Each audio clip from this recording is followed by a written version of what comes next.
broadcast from each town with Reverend Nathaniel W. Martin. Here's Reverend Martin. Thank you, Dr. Blackwell. And let me say Hotep or Baragani to my Africana Studies colleagues and contemporaries and fellow seekers after the truth. And let me say good morning, good afternoon, good evening, but certainly never good night and never ever goodbye, because I've always found goodbyes traumatizing. I said I have always found goodbyes traumatizing. My name is the Reverend Nathaniel Wayne Martin. I'm the pastor of the New Life Institutional Baptist Church, and we are worshiping with our sister church, the Shiloh Missionary Christian Church, and we are located at 8916 South Main. I flinched because last week I didn't give the address. I went directly into what I was thinking about, but I must always give the address because that way you know where we are in Los Angeles.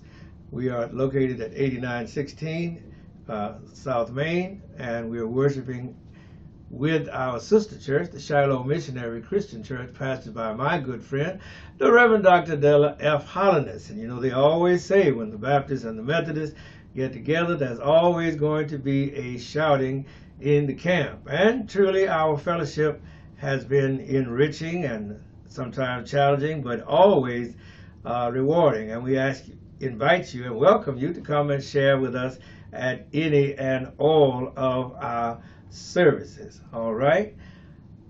This offering that you are viewing is a social justice presentation, and social justice and time, as our teachers tried to impress upon us years ago, are two broad subjects for you to just say, I'm talking about time or I'm talking about social justice. And so we kind of narrowed it down to at least bite-sized bits and bytes, as it were. And we want to zero in on the environmental and the economic. Environmental because it affects us every step of the way, whether it's in our health or whether it's in our living conditions or where we live or what we do. The environment affects us, and the natural environment affects us, and the political social environment definitely affects us. And so we are as Dr. King said, involved in a garment of destiny. Amen. I said that pretty badly, but you get the point. We're all involved in a garment of destiny, and so we have to do our best to help each other, and that is why we call this a social justice presentation, because we cannot worship God in a bubble or in a vacuum. You're going to have to be out here with me, and whatever you think about me and whatever I think about you, no matter how we may have our dislikes and likes, we are all in this garment of destiny. Again, I refer to the late Dr. Martin Luther King. And surely we have to be aware of the timing of life and this society. And so we come at this subject from the sociological, the historical, the psychological, the economic, and several other ways in order to try to better gauge the times and the circumstances in which we are involved and in which events occur. And that's what I liked about the late Dr. W.E.B. Du Bois, who was in many ways our first sociologist. And he was an anthropologist, and he was a historian, and he was an economist, and he was a psychologist. And he was all of those things wrapped up in one peculiar person. I forgot to say political scientist as well. And so all of these regimens or academic advances are summed up in the study that we call sociology, because the sociologist tries to be as objective as any human being can be in looking at the circumstances, events, consequences of life, and trying to gauge where we are headed and why things are as they are. And when we say why things are as they are, we of course reference the demographics that impact us, and belatedly we're becoming aware that all of these freeways were put straight through the already poor black communities, and they further dispersed the black community, and they eliminated many of the businesses of the black community, certainly the housing, even though it was defined or described in these city council meetings as urban blight. A lot of good black communities that were thriving were destroyed by the freeway highway system that stretched from coast to coast. And I did not become aware of that until in the latter years. I thought it only affected my family, but we find that it affected a lot of families all across the, well, at that time it was the 48 states. Alaska and Hawaii were not states when I was a kid. They did become states while I was a child. But that's neither here nor there. The destruction of the neighborhoods, of the communities, was irreparable in many cases. And so that is a part of the environmental picture as well. Not to mention the fact that for the better part of the 20th century, following the end of slavery, we were not, we meaning black, as we began to try to learn how to educate ourselves and learn how to read, how to protect ourselves, and then try to do the voting. We were not allowed to have access to the West, for instance, when at the same time that the federal government was denying the newly freed formerly enslaved the 40 acres and a mule, while they were denying the average black person the 40 acres, they were giving away 160 acres to every European or white family that would follow the adage, go west, young man. But of course that young man, go west, was not for the black person go west. No, it was for the European to go west and seek his her fortune. That's how, and you were given, you hear me what I was saying? You were given 160 acres of land, and you only had to cultivate 5 acres of that land within 5 years to get the title deed from the federal government. And that is how come you have all of these rich enclaves up in Beverly Hills and Bel Air and out there in Rancho Palos Verdes and all of that area out there. And all of those people were given 160 acres free of charge. You hear me? And that was following the end of the Civil War. Actually, while the Civil War was still going on, the government began to give away vast acres in the West and the Midwest. And so, but yet when, as Dr. King said, when it came to the, at that time, the Negro, he was told to pull himself up by his own bootstrap.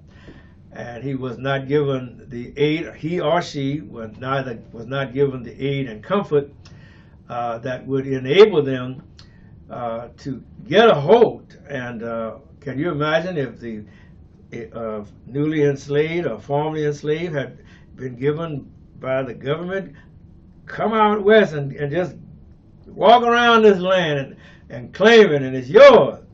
Why, God Almighty, what a difference it would have made. But that was not the case. As a matter of fact, coming back to reality, we were just, penned in in the geographical locations in which the white ruling power structure chose to put us.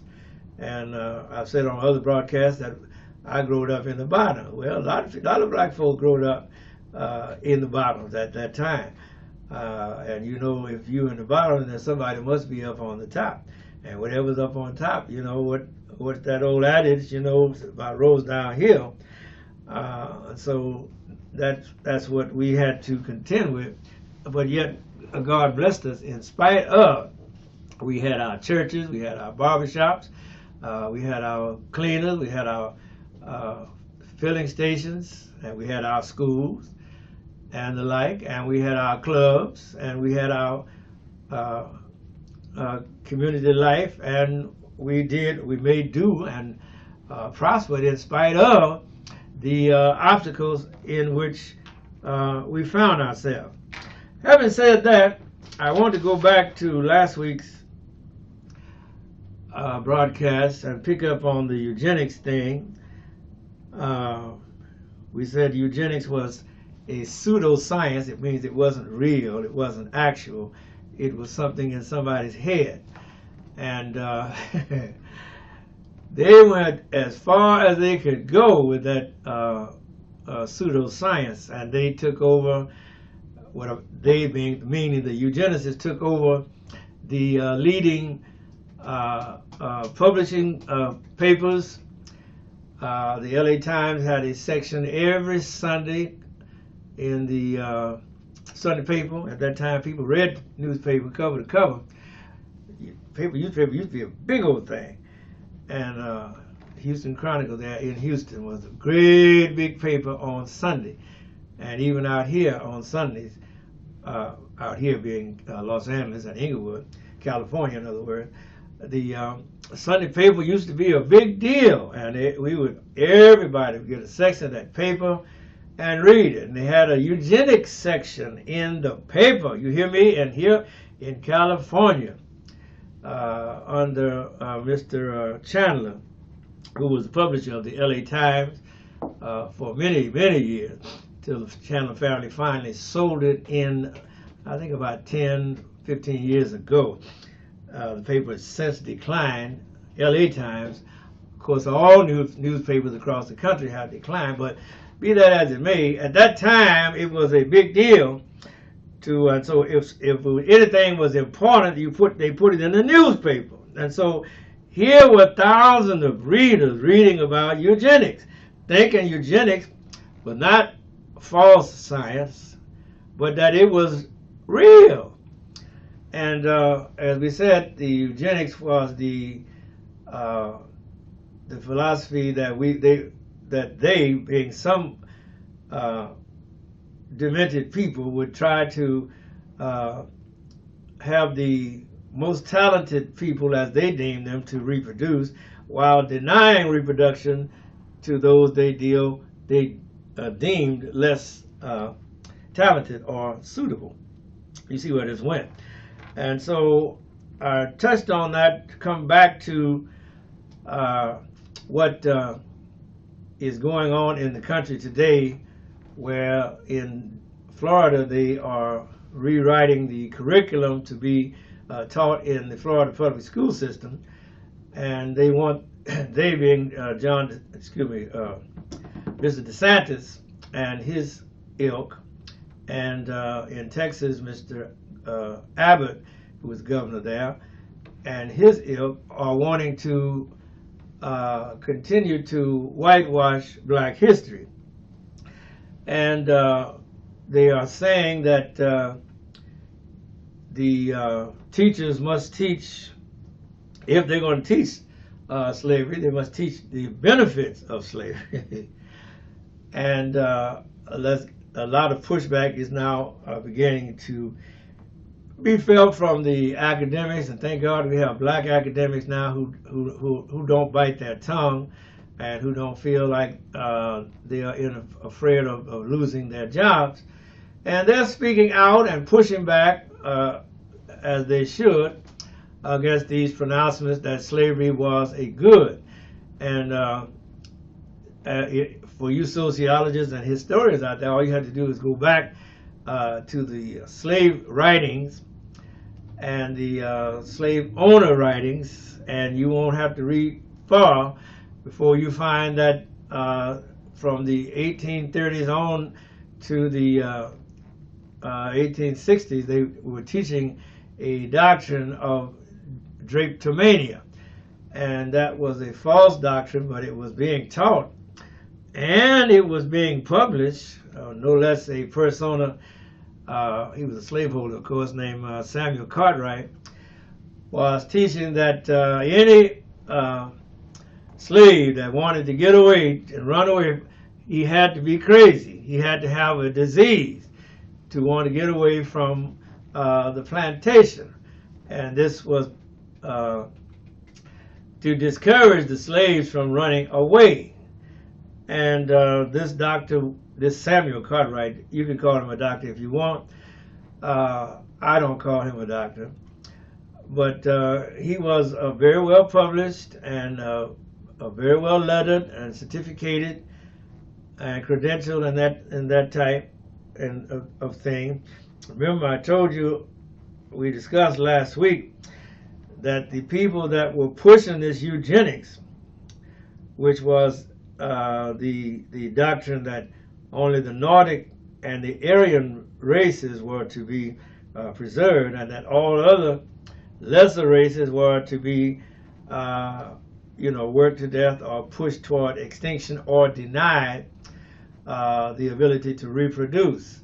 And I brought up the fact that a lot of people were sterilized without their permission, or without their consent. In other words, that was forced sterilization, not just in the prison, but in other hospital settings where women were going in for routine tests, unsuspecting, unbeknownst to them, the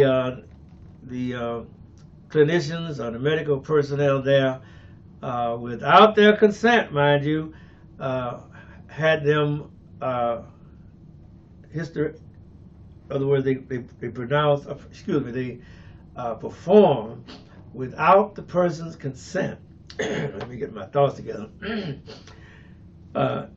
Hysterectomies on women, and vasectomies on unsuspecting men. And I gave you the list of people that were subject to forced sterilization or involuntary sterilization. And you didn't have to be a convicted criminal or a prisoner or nothing like that. Just be thought of as feeble-minded by somebody else. You know, I could call you a fool, but that don't mean you're a fool. But it could get you castrated in America. And this all came over with Francis Galton, who was a relative of the late Charles Darwin, and you can see how things went downhill from there. If you studied Darwin's selection of the species and all of that rubbish, where he attempted to justify his theories and natural selection and all of that. And so when they began to apply these natural selection to the social order, they call that social Darwinism, of course, then that's where all of the problems and all of the difficulties and all of the ruling powers, hatreds and prejudices were focused on not only just retarding the reproduction of the so-called black races. Remember, I said so-called because in nature, as they found out in biology, that there is no black gene and there is no white gene. That black and white are political constructs, and they do not exist in nature or in reality. There's only nature, humanity, and as someone has to always gently remind us, all civilization originally started not in Europe, but in Africa. Not at number 10 Downing Street, not in the Arc de Triomphe in Paris, but in Africa. So that when John C. Calhoun in 1837, I believe it was, gave this speech. Well, I got the speech right here in front of me, one page. He called slavery a positive good. And what he said was that the relationship between the slave and the enslaver was a positive good. You don't hear me, you can't make this stuff up. When you hear Ron DeSantis and Greg Abbott and all of these other reactionaries around the country now telling you that slavery was a good thing, they have the records, they have the proof, and the documents. Now, granted, John C. Calhoun was a very good politician, but he was no historian. And he was talking out of the side of his head when he said that in Central Africa was not civilized until the European invaded. Not so. All civilizations started in Africa. In Ethiopia, as Africa was at one time pronounced for the whole part, and no matter how the people who draw the maps, the cartographers, sought to carve out Egypt. Egypt was a part of Africa until the Europeans made it a part of the Mediterranean, because they could not stand the fact that they were the descendants of Africa. And so, with those type of things in mind, John C. Calhoun said that abolition and the Union cannot coexist. He said, and that was back in 1837. He said that was going to come a reckoning because, let me see, we of the South will not, cannot surrender our institutions. And the institution that he was talking about was what? The institution of slavery. A peculiar institution. He says, never before, this was in 1837, has the black race of Central Africa, from the dawn of history to the present day, attained a condition so civilized and so improved, not only physically, but morally and intellectually. Now remind yourself that chattel slavery reduced a person, a human being, to no more than a package, a commodity, a thing, a piece of property to be dealt with as the owner may so choose or so decide. They call that civilization. And these experiments that were conducted on the bodies of slave men and slave women, and the horrible and cruel mutilation, and leading to the torture and the suffering of human beings by other so-called Christian human beings, makes one pause. And so this was the gist of John Calhoun's speech. And in the last paragraph he says, but I take a higher ground. I hold that in the present state of civilization, where two races of different origin and distinguished by color and other physical differences as well as intellectual are brought together, the relation now existing in the slave-holding states between the two is, instead of an evil, a good, a positive good. All right, so we said this is the genus of the present day doctrine that slavery was a good, that Ron DeSantis is espousing, and that those of his party there in Florida are pushing in the school system. It's not just that they are conceiving of this thing, but that they are educating the students of Florida, and if Ron DeSantis has his way, of the entire United States, to take a different look at slavery. That's why you have to be able to tell your own story. The other man is not going to tell your story like it ought to be told. So if you're going to tell your story, you're going to have to do like what Roland Martin says. You're going to have to be able to put it out there and support it and pay for it, because they have millions of dollars to put their story out, and we cannot do any different. We must get access to these cameras and to these microphones and to these podcasts or whatever you can do, and put the truth out there so that you can push back against Ron DeSantis and his ilk. Now remember, it's not only Ron DeSantis. This is a scheme. This is a systemic, structured push.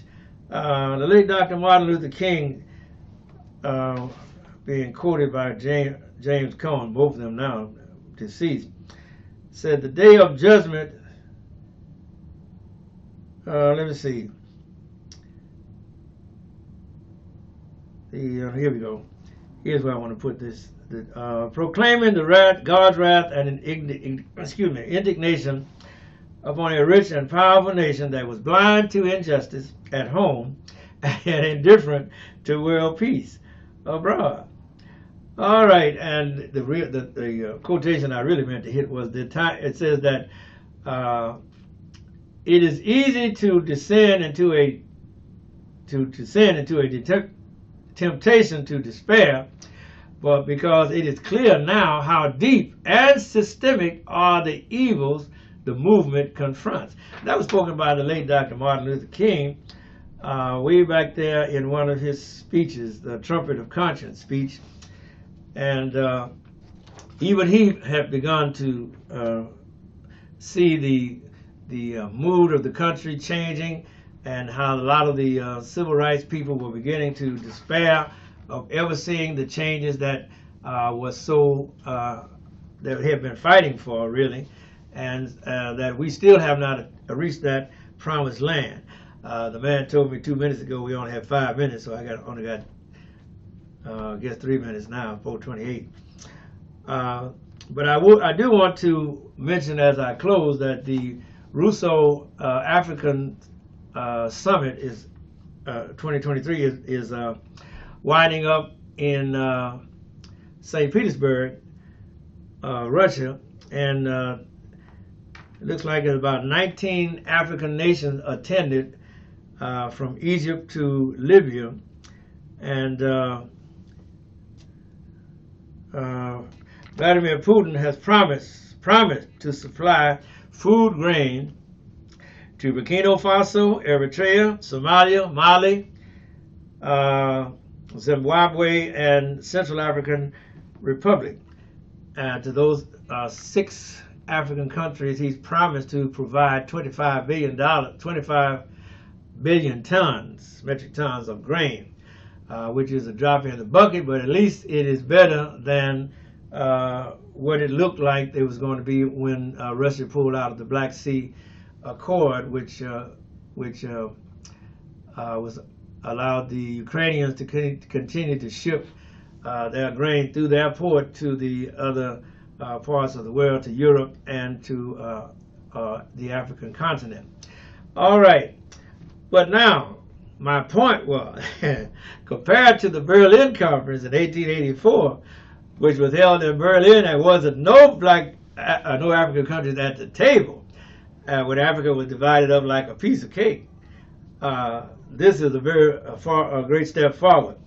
Now remember, they are still on the picket line. The actors and the screenwriters are out there in solidarity, trying to get wages uplifted and more money from their labor and their work. And as I close, if you are working on a job and they don't want to pay you, do just like the screen actors and don't work for them. Thank you. We out here, Doc. Love you. God bless you. God bless you.